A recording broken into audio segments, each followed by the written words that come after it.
Bonjour et bienvenue dans le face-à-face sur rmiinfo.com. C'est encore un plaisir de vous retrouver pour votre émission politique à l'occasion des élections présidentielles en Mauritanie dont le premier tour est prévu pour le 22 juin.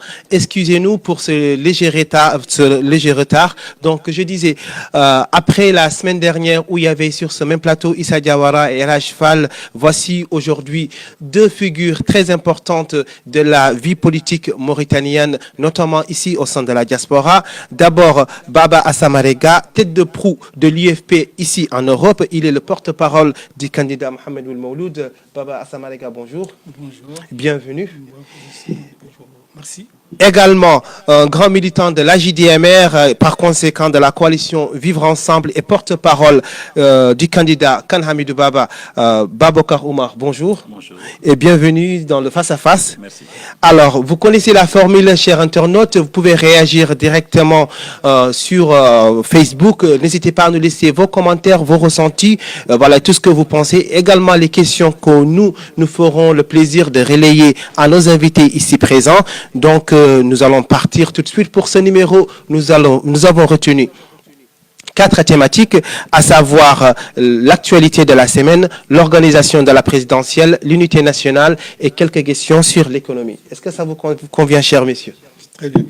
Ok, donc le tirage au sort a voulu, ou bien Monsieur Babokar a voulu laisser céder la parole à Monsieur Marega pour s'exprimer en premier. Donc la première question, c'est une question que maintenant que les internautes connaissent bien, à savoir, vous appelez donc forcément à voter pour Mohamed Ould Mouloud. Qui est Mohamed Ould Mouloud et pourquoi vous appelez à voter pour lui?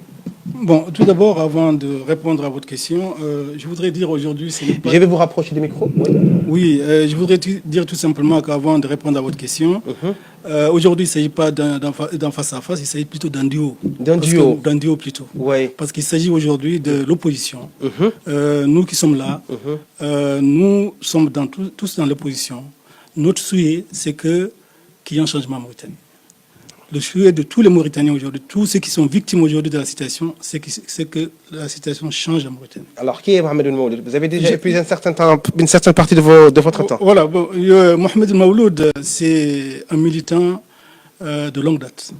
Mohamed Ould Mouloud, c'est quelqu'un qui appartient à toutes les communautés, qui a toujours lutté pour toutes les communautés. Merci. Bokar Oumar Ba, donc vous, porte-parole de Khan Hamidou Baba, pourquoi vous appelez donc à voter pour lui le 22 juin? D'abord parce que Khan Hamidou Baba est l'émanation d'une volonté. Évidemment combinée de plusieurs partis, de plusieurs organisations politiques qui sont issues de toutes les couches de la population de la Mauritanie.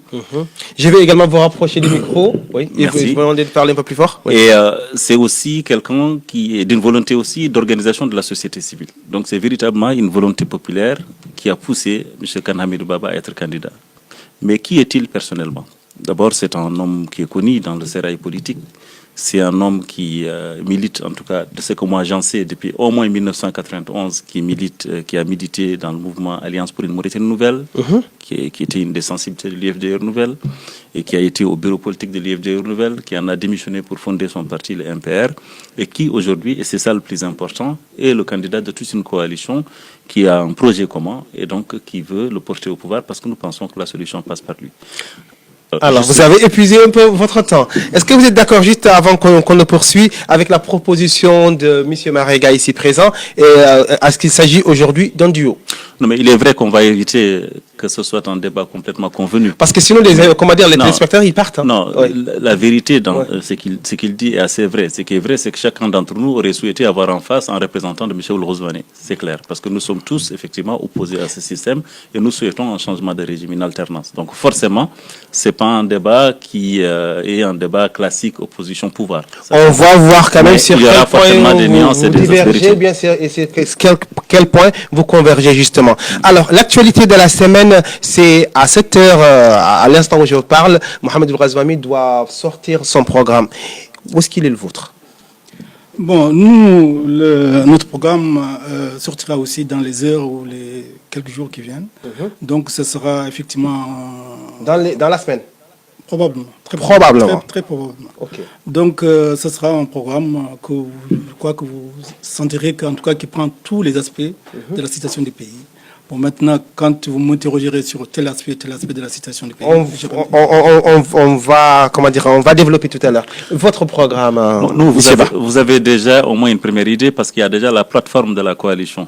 Effectivement, c'est pas un programme, c'est un projet, c'est une vision du pays qui va inspirer fortement le programme. Mais le programme lui-même, évidemment, il est en cours de construction, il va sortir très bientôt, même s'il y a des axes qui ont déjà été dégagés par le candidat dans ces différentes interventions. Mais j'ai envie juste de dire une chose. Moi, je pense qu'aujourd'hui, l'enjeu principal, on le sait pertinemment, on veut peut-être faire un peu comme dans tous les pays pour parler de programme, mais on sait pertinemment qu'en Mauritanie, aujourd'hui, l'enjeu, ce n'est pas vraiment le programme. D'autant que même les candidats, y compris le mien, quand ils sortiront leur programme, vous verrez que ce sera plutôt, le souci principal, ce sera comment refaire nation ensemble. C'est ça le souci principal, c'est la question de l'unité nationale. Or ça, c'est pas une question de programme. Ça peut s'inscrire également dans, dans le programme. Mais généralement, quand on parle de programme, on parle de comment le financer, on parle d'accès économique, on parle de choses très détaillées. Évidemment. Alors, l'actu de la semaine, c'est également Mohamed Oulbouamatou qui appelle à voter pour Sidi Mohamed Oulboubacar, Abdel Biranouane qui appelle à voter pour Biram Daabed, Cheikh Olmenin qui a rejoint la coalition Vivre Ensemble, Baba Assamarega. Avant l'arrivée de Chbih, donc à la coalition Vivre Ensemble, est-ce que, comme certains l'ont dit, c'était juste des négro-mauritaniens qui y avaient dans cette coalition? Est-ce que c'est votre sentiment? Non, mon sentiment, c'est que dans cette coalition, effectivement, il y a des négro-africains, il y a aussi des éléments arabes qui sont dans la coalition depuis très longtemps, donc, y compris dans l'AJT, y compris dans d'autres organisations. Bon, mais ça n'enlève à rien au caractère tout simplement qu'ils veulent aussi. Je vous ai dit tout à l'heure. Donc les personnes qui nous ont accusés. Je vous ai dit tout à l'heure que l'ensemble de ceux qui aujourd'hui luttent pour le changement sont dans des organisations qui soutiennent ces candidats-là, les candidats de l'opposition. Aujourd'hui, les soutiens de Mohamed Mawlud, ceux qui vont voter pour Mohamed Mawlud, c'est des victimes. C'est des gens qui sont victimes de la situation. C'est des gens qui veulent le changement en Mauritanie. C'est des gens qui veulent aujourd'hui l'unité nationale. C'est des gens qui cherchent tout simplement à ce que cette Mauritanie devienne une Mauritanie unie où il n'y a pas un problème intercommunautaire, il n'y a pas de problème qui se pose entre Mauritaniens. C'est ça l'objectif de ces électeurs et de ces soutiens. Je pense aussi que ce sera pareil, tous des victimes aujourd'hui. C'est pourquoi quand je disais tout à l'heure qu'il s'agit d'un duo, je veux dire tout simplement qu'aujourd'hui, l'objectif principal aujourd'hui que nous visons, lorsqu'il y aura une situation normale dans ce pays-là, en ce moment-là, ces organisations-là peuvent s'opposer loyalement et logiquement entre eux. Mais aujourd'hui, l'essentiel, le point important aujourd'hui qui nous préoccupe, c'est que ce pouvoir militaro-affairiste se dégage. Militaro-affairiste, vous dites. Alors, Monsieur Ba, la semaine de l'actualité, c'est également Mohamed Oulmouloud qui, après plusieurs réunions publiques, a dénoncé la vente de la mine d'Efterik. Il a appelé à la mobilisation de tous les candidats pour annuler cette vente. Est-ce que, au sein de la coalition, vous répondez oui pour l'annulation de cette vente? Bien sûr, vous savez très bien que nous sommes, comme tous les bons démocrates, comme tous les patriotes, opposés à ce que dans ce pays, on brade tout ce que ce pays a comme ressources. Et c'est ce qui est en train de se passer au niveau de la CNIM. Évidemment, nous n'avons pas encore une position officiellement affirmée, mais le principe est un principe de bon sens, qui est développé par M. Oulmouloud, consistant à refuser le fait qu'un des poumons de notre économie soit bradé, soit liquidé comme ça, et au bénéfice simplement d'un homme ou d'un clan. Ça, c'est évident. Il est évident que nous nous opposons à cela. Mais quand même, je voulais revenir un peu sur votre petite remarque sur la question communautaire pour la liquider tout de suite, parce qu'elle revient assez souvent. Le grand frère Baba Marega l'a dit, effectivement, dans la coalition, il y a toujours eu des gens de toutes les communautés. Mais si vous permettez, après, je voudrais bien une question précise là-dessus, parce que ça permettra de revenir définitivement. On va revenir là-dessus, oui, de toute façon, elle est prévue dans nos questions. Donc, pour finir avec l'actu de la semaine, donc là, on va développer un peu sur cette conférence de presse qui s'est passée le 31 mai 2019, au cours de laquelle ont pris part Sidi Mohamed Oulboubacar, Biram Daabed, Mohamed Oulmouloud, Khan Hamidou Baba également. Ils ont abordé plusieurs questions, notamment sur la CENI. Est-ce que vous avez confiance à la CENI? Écoutez... Monsieur Marega d'abord. Oui, la CENI, comme l'ont souligné les différents candidats, la CENI c'est une composition monocolore, composée uniquement de soutien aujourd'hui. Le seul qui faisait partie de cette CENI et qu'on disait que peut-être on hésitait un peu, c'était le représentant de Massoud. Aujourd'hui, il a rejoint le pouvoir. Donc c'est quasiment une CENI composée uniquement de soutien de Razouani. Donc on ne peut pas parler d'une CENI. Ce n'est pas une CENI. C'est tout simplement une organisation. Elle n'est pas indépendante. Mais elle ne peut pas être indépendante dans la mesure où elle est composée que de je vais aller un peu plus loin pour M. Ba. Le président donc, de la coalition Vivre Ensemble, Kanamid Bab, dit qu'il y a un cordon ombilical. C'est le mot qu'il utilise. Alors pourquoi aller aux élections si vous n'avez pas confiance à cette CENI? Vous savez que moi, je suis d'une tradition de participation depuis très longtemps, de par même mon parti. Nous avons toujours pensé que quelle que soit la situation, il faut participer aux élections. Ma conviction intime est que quand on est dans un pays, il y a un processus, quelles que soient ses limites, c'est de deux choses l'une. Où on considère qu'on est un parti politique et que notre vocation naturelle est de participer aux élections, on y participe malgré les limites, ou on considère que c'est pas la bonne approche, on change d'approche. Et ça, il y a d'autres choses que je ne souhaite pas encore pour la Mauritanie. Voilà, donc nous y participons. Ce n'est absolument pas une caution pour légitimer quoi que ce soit dans ce processus-là. Évidemment, je rejoins Marega quand il dit que la CENI est monocolore, qu'on ne peut pas lui faire un acte de confiance parce qu'elle est justement tout sauf indépendante. Complètement, on le sait, c'est une évidence. Vous cherchez une contradiction, enfin, ce n'est pas une contradiction, c'est une vision différente par rapport à la participation. Nous, notre vision, c'est que le boycott aussi est une forme de lutte. Est une forme de lutte qui est dictée. Quand il est actif. Voilà, quand il est actif, effectivement. Voilà.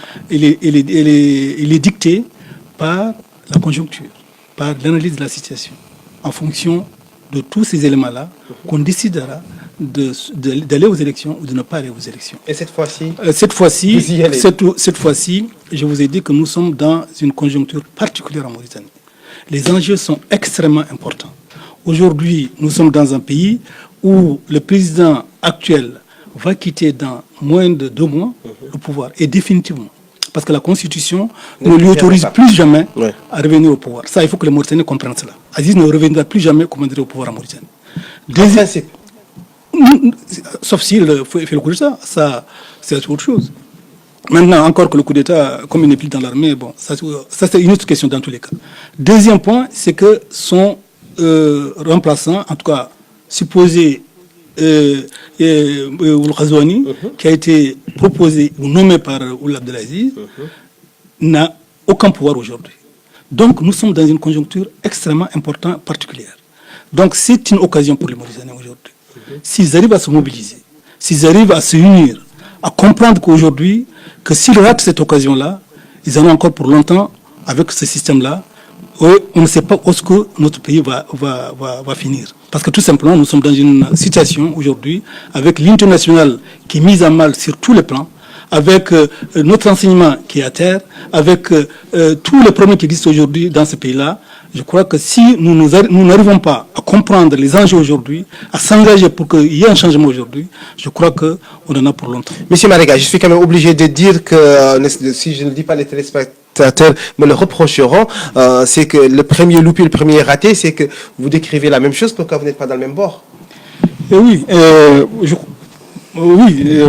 pourquoi on n'est pas dans le même bord? On n'est pas obligé d'être dans le même bord. Comme je viens de te le dire actuellement, c'est-à-dire que la vie politique, même dans un même parti politique, les gens peuvent avoir des positions différentes, à plus forte raison dans un pays. Donc, il est normal que chacun ait une vision de la Mauritanie, une analyse de la Mauritanie. Et est-ce que ça ne va pas conduire à, à l'échec? J'arrive.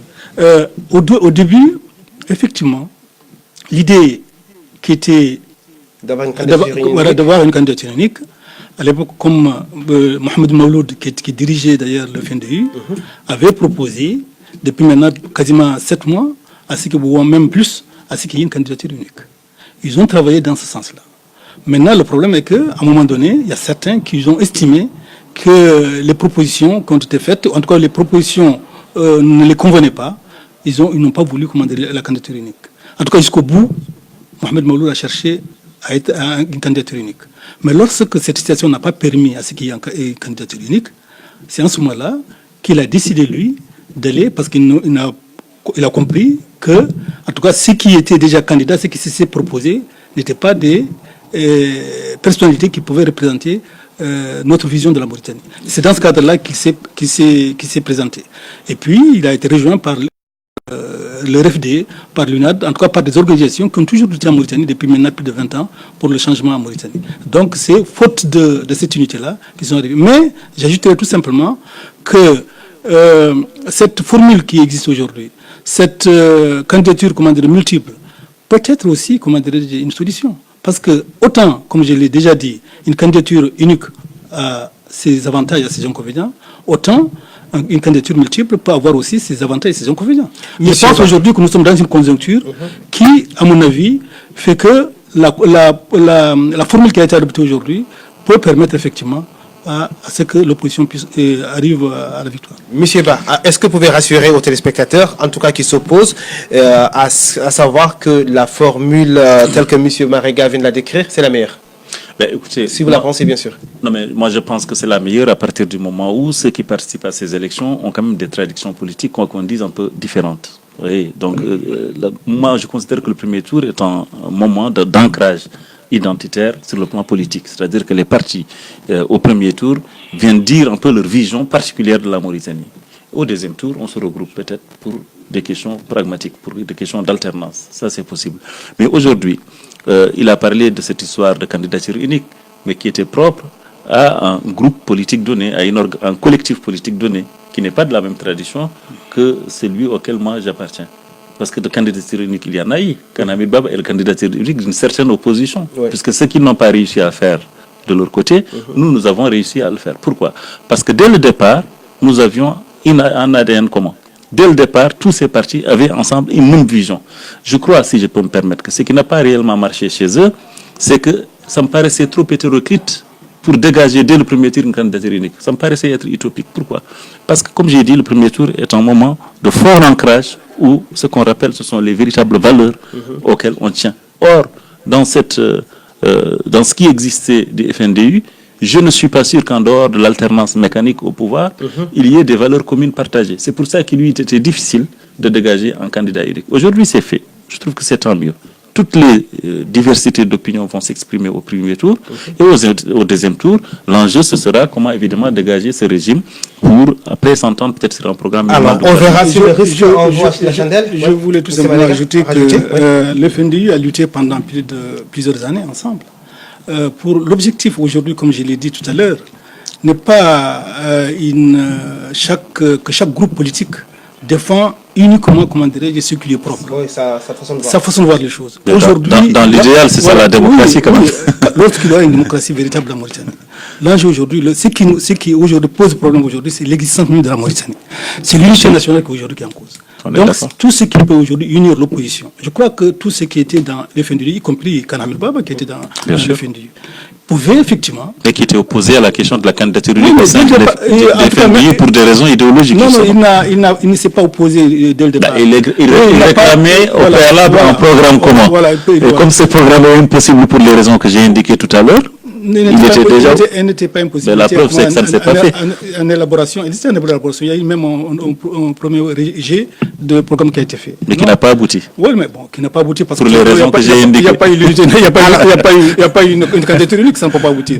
Enfin, en tout cas, ce qui est important, en tout cas dans la situation actuelle, c'est que, comme il l'a dit d'ailleurs, c'est qu'aujourd'hui, toutes les sensibilités qui ont lutté par le passé contre, comment dirais ce régime se sont retrouvés. Comme je vous l'ai dit, aujourd'hui, l'UFP s'est retrouvé, comment dirais-je, avec un parti comme RFD, comme UNAD, comme d'autres organisations, comment dirais-je, civiles, des jeunes, etc., qui se sont retrouvés aujourd'hui pour défendre, comment dirais-je, l'idée, en tout cas, du changement en Mauritanie. Et comme il l'a dit, je pense que ça a été aussi quelque chose qui a été acté par l'ensemble de l'opposition, c'est qu'au deuxième tour, tout le monde, celui qui viendra en deuxième position, sera soutenu par l'ensemble des... Ok, nous verrons si on en arrive là, si on en arrivera au second tour. Parlons à présent des bulletins de vote. Donc le marché a été octroyé à Zine El Abidine ou Cheikh Ahmed, donc on proche du pouvoir.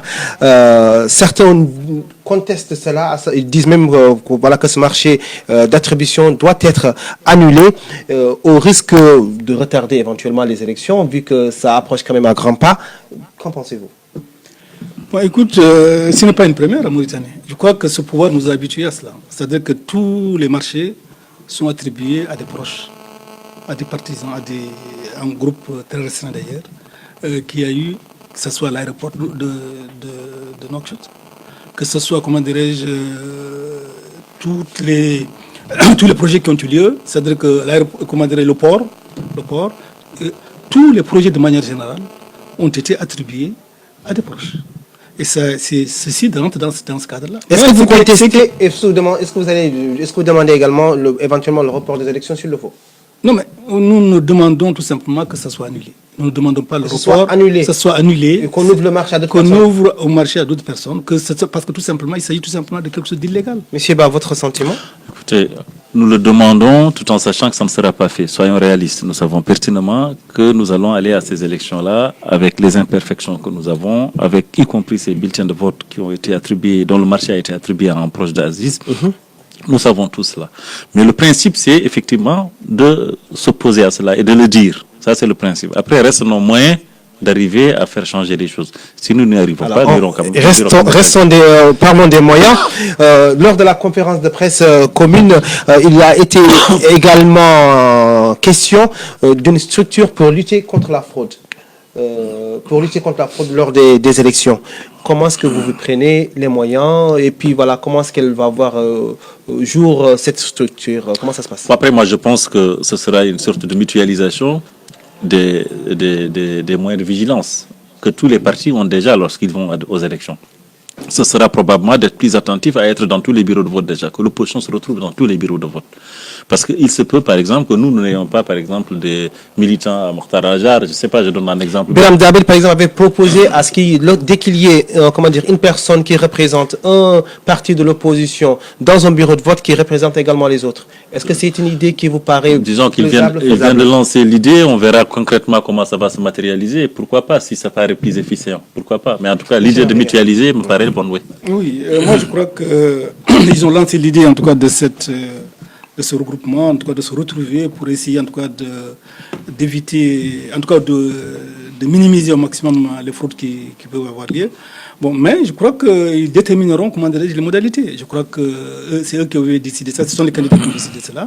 Bon, je crois qu'en commun accord, ils décideront, comment dire, les modalités pratiques de cette procédure-là. Je crois que c'est possible et que je crois que ça va avoir lieu. Ça va avoir lieu, vous pensez. Alors, donc, les deux représentantes de l'Union européenne, les deux observatrices, j'allais dire, de l'Union européenne, vont également superviser ou en tout cas observer ces élections qui arrivent. Est-ce que c'est de nature à vous rassurer, d'autant plus qu'elles étaient là en 2014 également?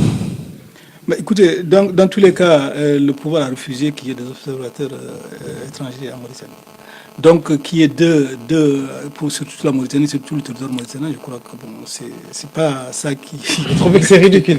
Bon, je ne trouve pas que c'est ridicule, mais je trouve tout simplement que ce n'est pas de nature quand même à être concluant par rapport, comment dirais-je, à l'objectif visé.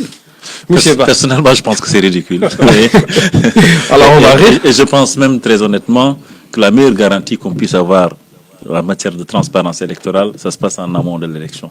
Les observateurs étrangers, on sait que c'est effectivement c'est un petit truc qui fait plaisir à tout le monde quand ils sont là, mais on sait très bien. Pas à tout le monde, certains ils sont farouchement opposés, ils disent que pourquoi les Africains n'observent pas même leur élection. Oui, mais ça c'est pour une autre raison. Oui. Ça c'est pour une raison de souveraineté, effectivement que je partage. Oui. C'est dans le meilleur des cas, une démocratie n'a pas besoin d'être observée pour fonctionner. Oui. Ça c'est vrai. Mais par contre, on sait très bien que souvent les partis d'opposition sont plus ou moins rassurés quand il y a des gens de l'étranger qui viennent regarder, tout en sachant que le jour de l'élection, tous ces gens vont se regrouper autour d'une conférence de presse pour dire que tout s'est bien passé, à part 2 ou 3 tics qui n'ont pas pour effet de changer naturellement le résultat des élections. Ça s'est toujours passé comme ça en Mauritanie. La preuve, vous avez dit en 2014, elles étaient là et le résultat pour autant n'a pas été forcément transparent. Vous voyez, donc c'est pas la question. Moi je pense qu'aujourd'hui, la meilleure garantie qu'on ait pu avoir, c'était déjà d'associer l'opposition au processus électoral dès le moment où on a constitué le fichier électoral. C'était déjà ça, de convoquer, de provoquer un dialogue autour de l'élection, de faire en sorte que la CENI soit plus indépendante, c'est-à-dire représentant à la fois l'ensemble des sensibilités politiques des pays, mais aussi assumant la neutralité par rapport au pouvoir. Tout ça n'est pas fait. Donc aujourd'hui, ce n'est pas 2, même 1000 observateurs étrangers qui vont changer la nature des choses. Alors, s'il y a des fraudes, oui, j'allais tout ça. Quelle sera votre stratégie? La rue ou bien contester par voie de recours? Bon, je crois que par rapport d'abord aux observateurs étrangers, je crois que c'est quand même nécessaire qu'il y ait des observateurs étrangers pour voir comment les choses se passeront au cours de ces élections-là. Mais ce qui est, comme il a dit, ce qui est important, c'est tout simplement qu'il y ait dès le départ une transparence, ce qui n'a pas eu lieu. Avec la CENI, que l'opposition, dès le départ, dès le mois ça fait maintenant plus de 6 mois, 7 mois, ils ont demandé à ce qu'il y ait des négociations pour régler le problème de la CENI. Le pouvoir a traîné, n'a pas voulu répondre aux revendications de l'opposition. Jusqu'à 2 mois, ils disent que c'est trop tard, si on accepte, on va... Bon, finalement, il y a eu quand même un accord, il y a un compromis. Même ce compromis n'a pas été appliqué parce que tout simplement, le pouvoir estime tout simplement que c'est à lui encore de décider qui, parmi les membres de l'opposition, doit siéger au niveau de la CENI. Et ça qui est inadmissible. Alors, donc pour vous, à l'issue de ce premier tour, pour vous, cher monsieur qui est autour de cette table, quel sera le scénario le plus plausible? Moi, je dis... Est-ce une victoire de Razouani au premier tour ou vous pensez qu'il y aura un second tour? Alors, pour moi, s'il y a une victoire de Razouani au premier tour, c'est que la machine de la fraude aura fonctionné à plein régime. C'est une évidence. Parce que compte tenu du contexte d'aujourd'hui... Vous pensez que mathématiquement, il ne peut pas gagner? Non seulement mathématiquement, mais même du point de vue, même perceptiblement. Vous voyez, moi je pense qu'aujourd'hui, la pré-campagne s'est engagée. Nous savons ce que nous voyons sur le terrain. Nous savons l'engouement, ne serait-ce qu'à notre niveau, en tant que coalition Vivre Ensemble, nous savons l'engouement que nous soulevons sur ce terrain. C'est peut-être probablement pareil pour les autres aussi de l'opposition. J'ai parlé de mathématiques en face d'un grand professeur, j'ai presque honte. Bon, est-ce que mathématiquement, Razouani peut gagner ces élections? Je pense que, comme il l'a dit, Razouani n'a pas de chance de gagner au premier tour à ces élections-là.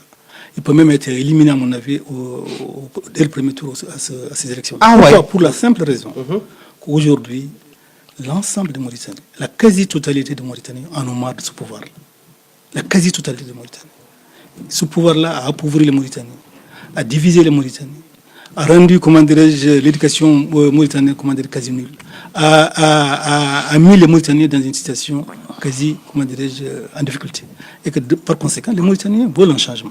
Et ce changement-là, je crois que c'est à l'opposition maintenant de capitaliser en tout cas ce mécontentement, d'arriver tout simplement à amener les Mauritaniens justement à rejeter de manière définitive ce pouvoir-là. Et je crois que c'est possible. Et c'est ce qui, en tout cas, se fera, Inch'Allah. Ok. Monsieur, parlons à présent donc, de l'unité nationale. Est-ce pour vous, une fois que le passif humanitaire est réglé, on a réglé la question de l'unité nationale ou bien ça va au-delà? Non. La question de l'unité nationale est ce que vous appelez le passif humanitaire, terme que j'aime généralement pas, moi, reprendre, parce que je trouve que c'est un euphémisme. Utilisez le terme que vous voulez. Ici, on est libre. Moi, je parle de nettoyage ethnique, parce que c'est de ça qu'il a été question. Voyez. Mais je pense que les événements qui ont eu lieu en Mauritanie de 1986 à 1991, de mon point de vue, n'étaient en fait que le symptôme du malaise profond. Donc l'unité nationale n'est pas résolue par le fait de résoudre ces questions-là. Ces questions sont résolues parce que ça permet d'apaiser la tension et de pouvoir se reparler en toute quiétude. Si nous arrivons au pouvoir, nous, ce que nous allons, c'est mettre en place des assises nationales qui permettront d'abord aux Mauritaniens de se reparler. Parce que nous pensons que ça fait longtemps que les Mauritaniens ne se parlent pas. Ça fait longtemps qu'ils ne sont pas face à face en train de discuter. Donc il est temps que cela puisse être possible d'abord. Évidemment, les solutions passent par la résolution de ces questions brûlantes et urgentes parce que c'est elles qui font qu'aujourd'hui nous sommes en surtension dans ce pays. Donc une fois ces questions réglées, reste à régler les questions de fond. Les questions de fond, c'est quoi? C'est la question du partage du pouvoir.